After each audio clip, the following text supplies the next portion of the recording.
네, 안녕하세요. 컴퓨터 시스템 1 데이터 통신 기초의 3개의 시리즈로 된 동영상 강의 중에 두 번째입니다. 그리고 그 3개 시리즈가 컴퓨터 네트워크에 관련한 강의들 3강 중에 첫 번째를 이루고 있어요. 지난 동영상 강의의 마지막이 이런 그림으로 끝났습니다. 기억하십니까?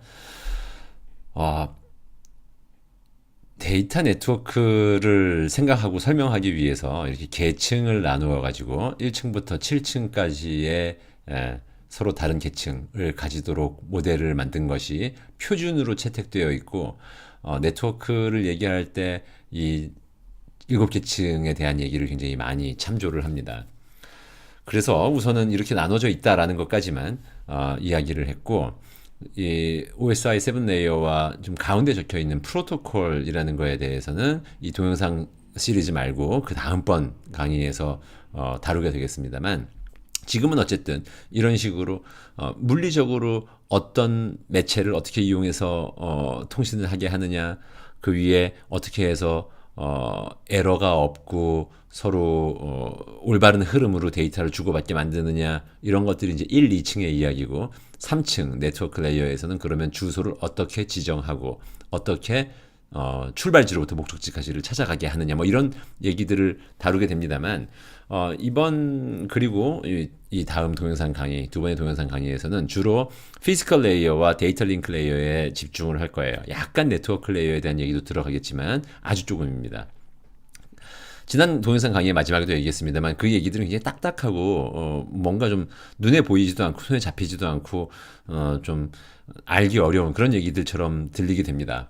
그러나 지난번에도 얘기했지만, 이게 밑에다가 그런 걸 먼저 바닥으로 깔고 그 위에 얹어가지 않으면 자칫 사상누각이 될 것 같은 그런 생각이 들어서 어쩔 수 없이 좀 딱딱한 얘기부터 시작을 할 겁니다. 그래서 오늘은이 아니라 이 동영상 강의에서는 데이터 통신을 위한 장치들을 몇 가지 살펴볼 거예요. 아직은 어려운 얘기들이 없습니다. 조금 복잡한 얘기들은 세 번째 동영상에서 나올 것 같고요. 데이터 통신을 위한 장치들은 어떤 장치가 어디에 이용되고 어떤 모습을 하고 있다라는 것 정도 상식 수준에서 이해하시면 좋을 것 같습니다. 네트워크를 위한 장치 또는 설비 혹은 네트워크 하드웨어라고 했을 때 가장 기본적으로 그맨 밑바닥에 깔려 있는 건 뭘까요? 매체입니다. 여기에는 서로 다른 통신 매체들을 몇 가지 나열해 봤어요. 왼쪽 위에 왼쪽 위에 포함되어 있는 그 사진은 코엑시얼 케이블, 동축 케이블이라고 불리는 네트워크 케이블의 예입니다. 한 90년대 초반 혹은 중반, 초반 정도까지만 해도 이더넷, 우리가 늘상 이용하고 있는 이더넷, 유선 랜을 연결하는데 저런 코엑시얼 케이블, 동축 케이블을 썼습니다. 저거는 이렇게 커넥터를 이렇게 잠그게 되어 있고, 동축이라 하면 이제 축이 하나 있고 그 겉에 이렇게 둘러싸고 있는 이렇게 그물처럼 생긴 저 케이블을 까보면 그런 것들로 이루어져 있어요. TV 안테나 같은 데도 동축 케이블을 이용합니다만은 그 TV 안테나랑 우리가 데이터 네트워크 이더넷에 이용하는 동축 케이블이 완전히 똑같지는 않습니다. 저 동축 케이블은 전달 특성이 굉장히 좋대요. 그런데 케이블이 이렇게 부피도 좀 있고, 그리고 저 커넥터 보시다시피 저기 지금 한 지름이 사람 성인의 한 손가락 하나 정도 될 정도가 됩니다. 그리고 좀 사용하기에 불편한 면이 있고 무겁기도 하고, 저 케이블을 만드는 것도 또 쉽지 않고 이렇습니다. 근데 요즘은 주로 이제 무선 랜 많이 이용합니다만, 유선으로 되어 있는 랜이 있다면 아직도 어딘가에 많이 있겠죠. 사무실이라든지 뭐 이런 데들은 유선 많이 이용할 텐데, 오른쪽 위에 보여진 것과 같은 케이블과 커넥터를 많이 이용합니다. 저거는 UTP, Unshielded Twisted Pair의 약자인데, 쉴드가 없고 이렇게 두 개씩 꼬여 있는 트위스티드 페어 방식을 택하는 케이블과 커넥터를 보인 거예요. 요즘은 다 저런 소위 랜 케이블을 저런 걸 사용하죠. 무슨 알파문구나 이런 데 가보면은 랜 케이블 몇 미터 해가지고 저게 이제 둥글게 말려가지고서는 비닐 포장된 것들 많이 팝니다. 그래서 사다가 그냥 갖다가 저 딸깍딸깍 하는 저 커넥터로다가 이렇게 컴퓨터에도 저거 꽂을 수 있는 데가 있고, 네트워크 장비 좀 이따가 좀 살펴볼 겁니다만 허브 같은 거에다가 갖다 꽂으면, 더 알기 쉽게 말하면 이제 공유기에도 저거 꽂힐 수 있는 데가 몇 개 있잖아요. 그런 데다가 갖다가 양쪽으로 꽂으면 그러면 이제 연결이 됩니다. 코엑스알 케이블에서 불편했던 것 중에 하나는 저 케이블을 연결하는데 커넥터와 장치들 이런 것들이 좀 무게도 무겁거니와 제약이 많았어요. 근데 UTP 케이블에서 그런 제약이보다 좀 간편해진 것 같습니다. 케이블이 가볍기도 하고 또 만들기도 어렵지 않아요. 저 케이블, 선 자체가 코엑스알보다 더 싸기도 하고 저걸 가져다가 저 커넥터를 이렇게 클램프로 찍어서 만드는 것도 어렵지 않아서 조금 훈련을 하면 그냥 아무나 만들 수 있습니다. 저런 케이블 종류 전화선에도 저거와는 크기가 조금 다르고 선의 개수도 다르지만 전화선에서도 많이 보이잖아요. 전화선도 옛날에는 우리 어떤 걸 썼습니까? 이렇게 둥근 발이 4개씩 나와 있는 걸 이렇게 벽에다 갖다 꽂는 그런 방식을 썼다가 요즘은 저기 UTP라고 써 있는 저런 랜 케이블 비슷한 그런 걸 RJ45라는 커넥터를 사용하는데 그런 걸 많이 쓰죠. 그것처럼 이더넷을 구성하는데 많이 이용되는 케이블이 오른쪽 위에 있는 UTP라는 케이블입니다. 왼쪽 아래에는 파이버 옵틱이라고 해가지고 저 이제 광 섬유를 안에 넣고 그거를 겉에 이제 막으로 둘러싸고 커넥터도 빛을 이용해가지고 거의 먼 거리까지도 데이터의 손실이 없이 고속으로 전송할 수 있는 그런 매체가 있습니다. 광통신인 거죠. 저거는 전기 신호를 서로 전달하는 게 아니라 전기 신호를 빛으로 바꿔가지고 빛을 쏴서 그게 밖으로 새나가지도 않고 이렇게 관 안에 반사 하면서 상대방 끝까지 전달이 된대요. 빛이 굉장히 빠르기도 하고 여러 가지로 전기적인 통신보다 특성이 좋은 그런 매체로 알려져 있습니다. 그래서 광섬유 저런 광 케이블을 갖다가 데이터 네트워크에도 이용하지만 디지털 오디오 같은 데 많이 이용하지요. 왼쪽 아래에 있는 커넥터와 케이블이 파이버 옵틱 광 케이블의 예를 보인 거고요. 매체로는 보통은 저렇게 유선망을 이용하는 경우에 케이블들 어떤 종류든 간에 케이블들을 이용합니다.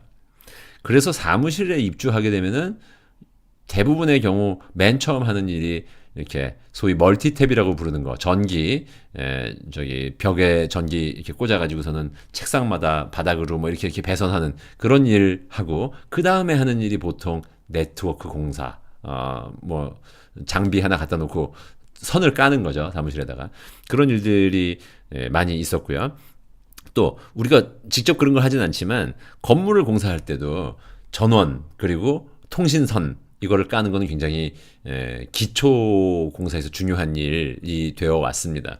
근데 요즘은 오른쪽 아래에 보인 저 그림은 이거 뭐 눈에 보이지 않으니까 그림을 그냥 저런 로고 같은 그림을 가져왔습니다만 라디오 웨이브를 이용해 가지고 무선 통신을 많이 이용하죠.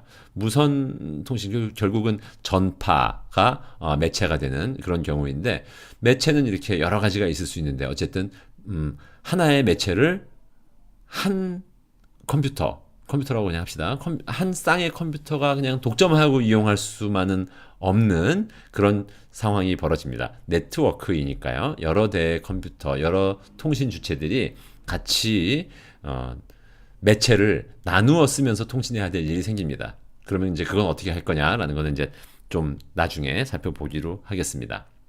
그리고 또 그런 네트워크를 이루는 장비 몇 가지를 살펴보려고 하는데 첫째, 리피터부터 좀 단순한 것부터 보려고 해요. 리피터라는 거는 그냥 전기 신호를 들어온 신호를 그대로 이제 전기적으로 잘 해석을 해가지고 나가는 쪽으로 좀 신호가 약해졌거나 혹은 잡음이 좀 꼈거나 하는 것들을 좀 다듬어 가지고 원래 신호가 훼손되는 것을 막아 가지고 바깥으로 내보내는 그런 장치입니다. 그러면 밑에 그림에 그린 것처럼 왼쪽에도 지금 랜을 나타낸 그림인데요. 어떤 선에 컴퓨터들, 단말들이 이렇게 물려 있고 오른쪽에도 그 비슷한 네트워크가 있는데 이 사이가 거리가 멀어요. 그래서 전기적인 케이블 랜 케이블 말하자면 으로 그냥 이어버리면은 이게 서로 좀 거리가 멀다 보니까 신호가 잘 전달되지 않아요. 이럴 때 중간에 리피터를 둬가지고 이제 이 전기적인 특성들을 갖다 그대로 보존하면서 신호를 반복하는, 말 그대로 반복하는 그런 장치입니다.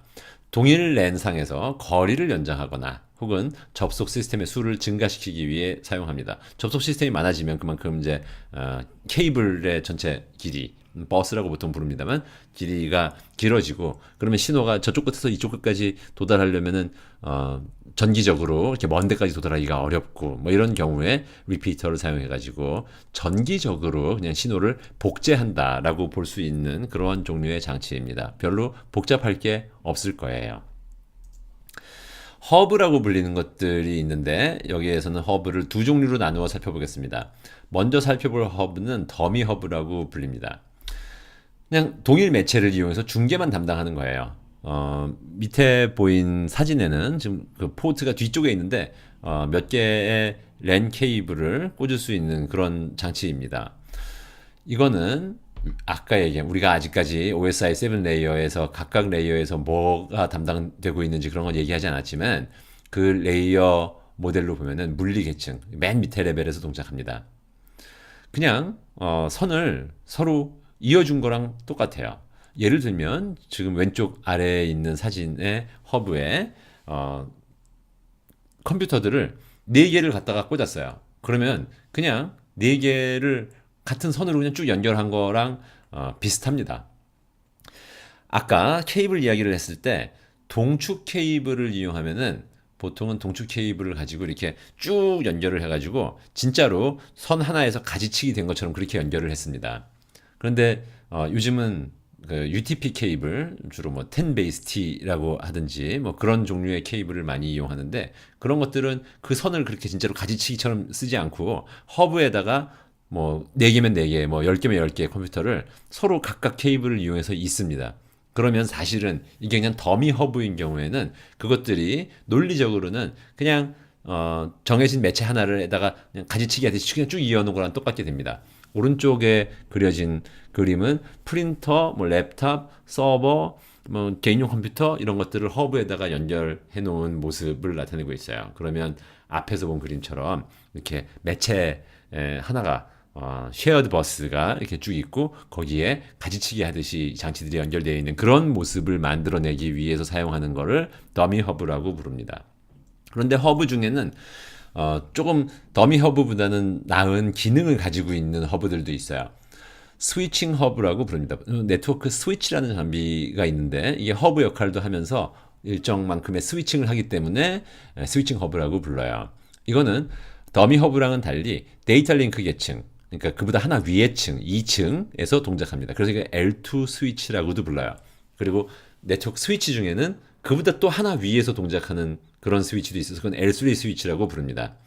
여기 오른쪽 위에 보여진 사진은 스위칭 허브 중에 좀 규모가 작은 거를 나타내는데 아까 본 더미 허브랑은 달리 하나의 랜으로 연결은 되어 있지만 물리적인 연결은 지금 오른쪽 위에 사진에 1, 2, 3, 4, 5, 6, 7, 8 하고 8개의 포트가 있는데 여기다가 8개의 컴퓨터를 갖다 꽂으면 물리적으로는 그게 접속된 모양새는 똑같아요. 매체는 같은 식으로 이루어져 있어요.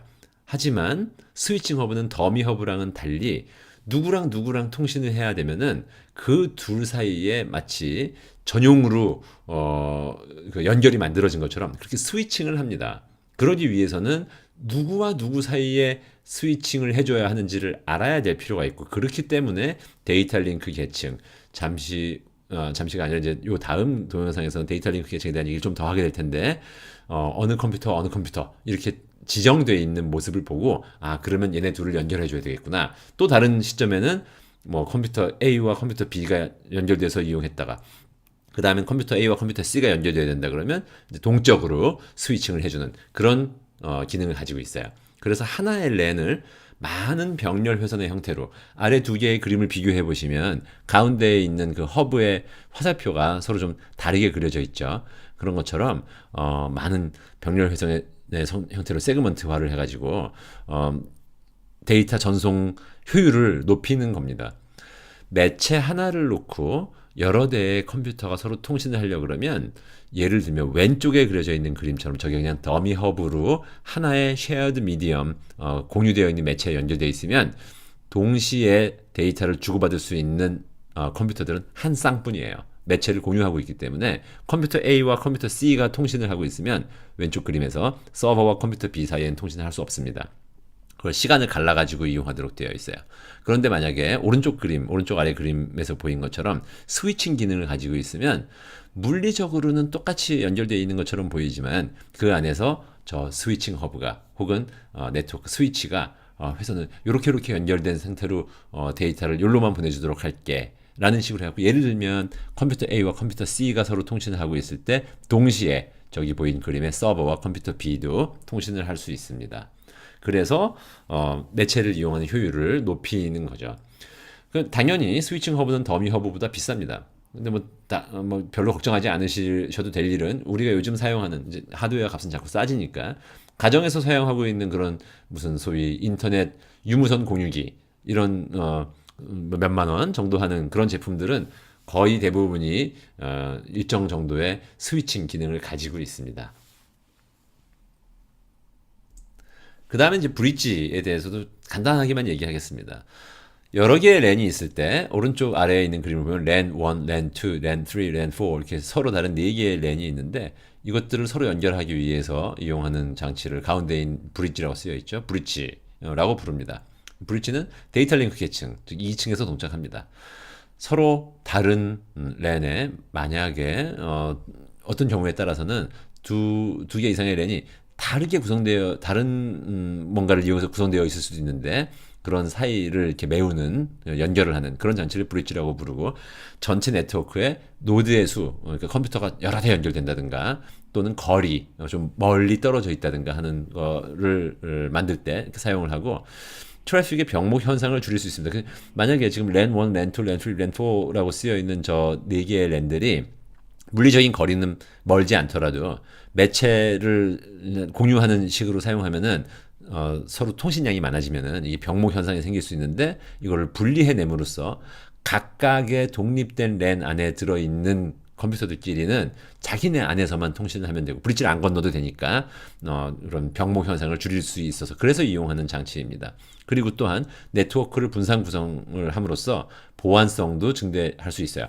어느 뭐 그럴 일이 많을지 모르겠습니다만 랜 1을 가지고 있는 부서랑 랜 4를 가지고 있는 부서가 뭐 같은 회사 아니라 할지라도 서로 다른 랜을 구성해 놓고 그 사이에 서로 건너가지 못해야만 하는 그런 정보들을 건너가지 못하게 한다든지 이럴 수 있는데 브릿지는 요즘은 그다지 이용되지 않는다고 해요.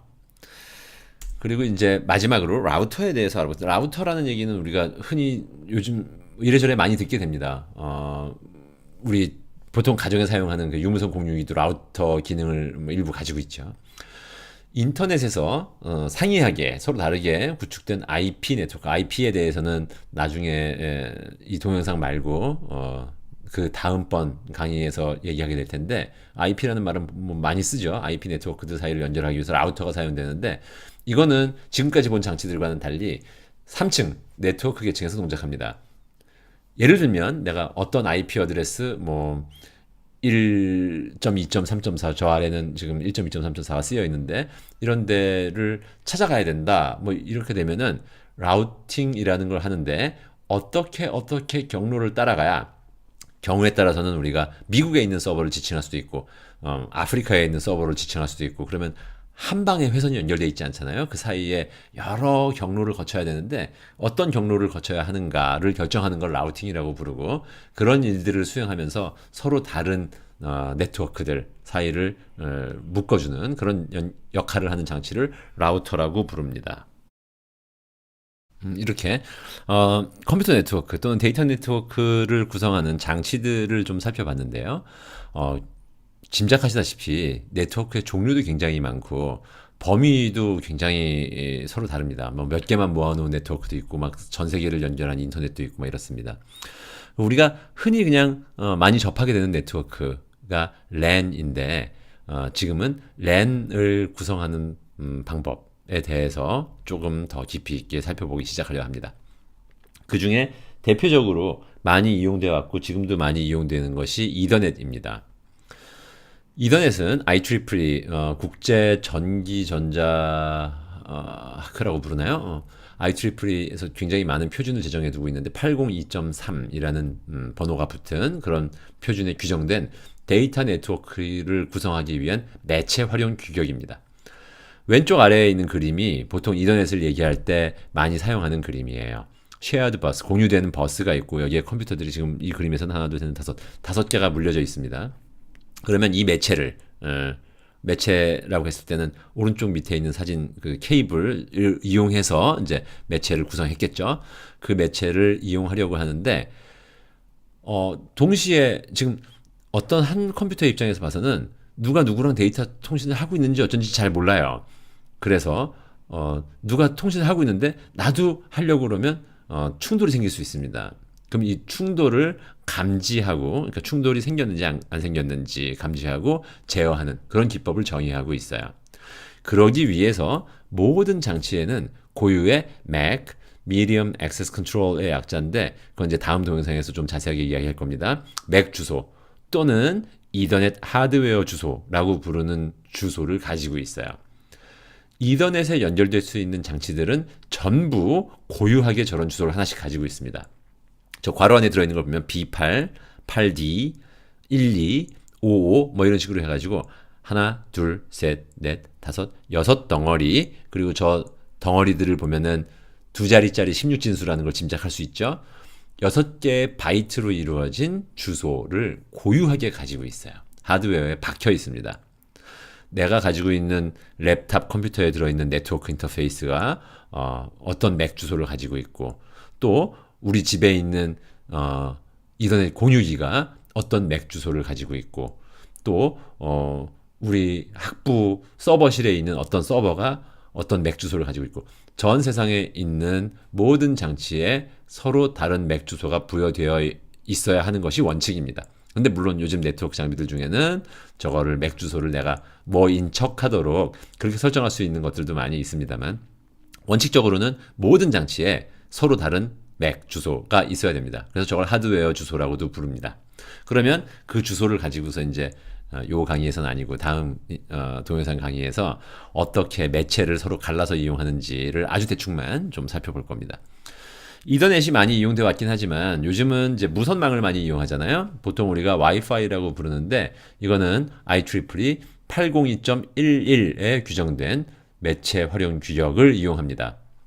무선 랜, 와이어리스 랜이라고 해서 WLAN이라고도 부르는데 이 와이파이, 보통 그냥 와이파이는 뭐 왜 와이파이라고 이름이 붙었는지는 잘 모른대요. Y는 뭐 당연히 와이어리스일 거고, 파이는 하이파이랑 비교하면 피델리티 뭐 이런 거에서 왔을 것 같긴 합니다만 저 이름이 왜 생겼는지는 뭐 이렇게 규정되어 있지는 않답니다.